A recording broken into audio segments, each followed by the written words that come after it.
Welcome back to the text project. I'm going to make a few larger samples. You can see I already started on these. One of them I made a 4-inch by 6-inch square, and then I made some guidelines to start creating my shape inside of that. And the other one is a 5 by 5 square, so you want to really like set the parameters of the space that you're going to be working in. I'm going to draw a little bit on this O, the O of hot dogs. Then you can see how it's going to change as I sketch onto it.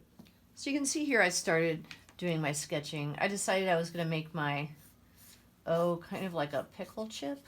I just wanted to play around with a few different ways of rendering this O, maybe a few different formats.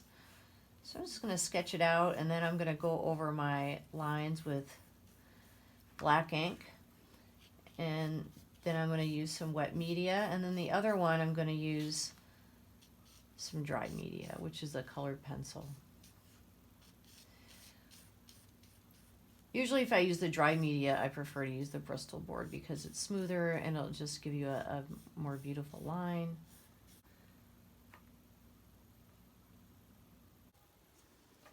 So I've gotten a lot of this sort of sketched in with my pen now. And then I'm going to go, I don't think I'm going to do every line. That way, if I want to add more lines, I can just add more lines in here. I don't draw a very straight line if I don't have something like a ruler. So now I've got my lines on here, and I decided that it needs like more of a crust. So I switched pens to the M pen, so it's a little bit thicker. There's also a brush pen. I don't know, I never really use the brush pens, but you know, a lot of times I'll add the color and then I'll decide, oh, I think I need a little bit more ink or some more emphasis in some other area with my pens, and I can always just go back in it. I'm actually going to darken this part too, because then it will be a nice link to the outside crust visually. It'll be like a nice little link, hopefully. Maybe I'll like darken a few of these too.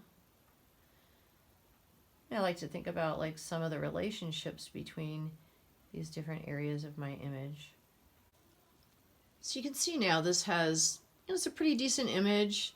It's marked off, and I'm ready to do some watercolor, but before I do that, I'm just going to experiment a little bit with the watercolor.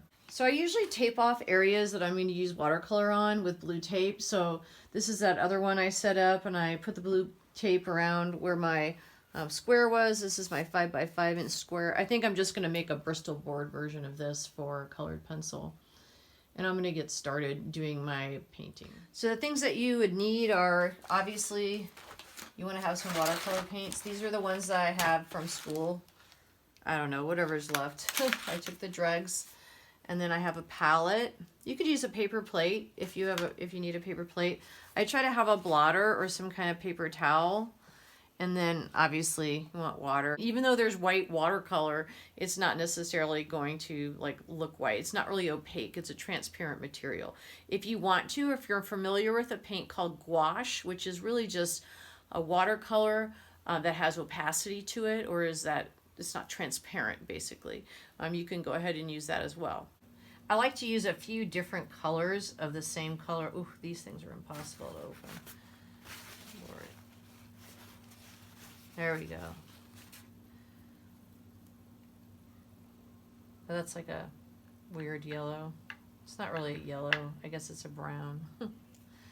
But it's okay. I try to think in terms of getting some depth of color.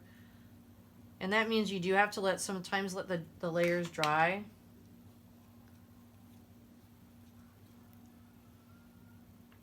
You don't need a lot of this stuff. I mean, you can always add more of it. You know, the fun thing about doing a project like this is that we're really trying to learn about creative thinking and how to develop a visual idea. And when you go off and you do design work, you're going to have to create multiple versions of something for yourself and for clients.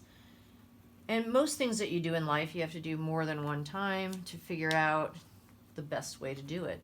See how little I'm using? It's such a small amount. I mean, I'm going to add this to it. Maybe that's like, oh, give it a little, oh, I don't know. That looks like kind of weird. I'm going to dab it. See, I just if you get too much on there, you can dab it on your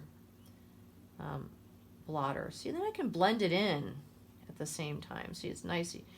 You got to work while it's wet, though. You can't really mess around with it when it's...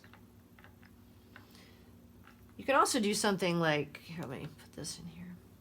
I don't know why I'm attached it. You can put water on here, and then you can take your pigment and just, you know, spread it around.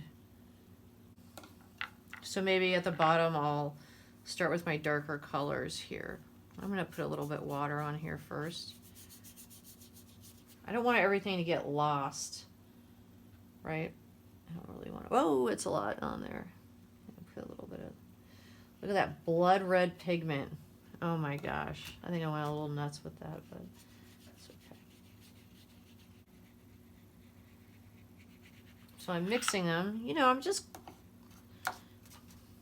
That's the whole point of doing these little samples, is that we can get a sense of like what colors do we want.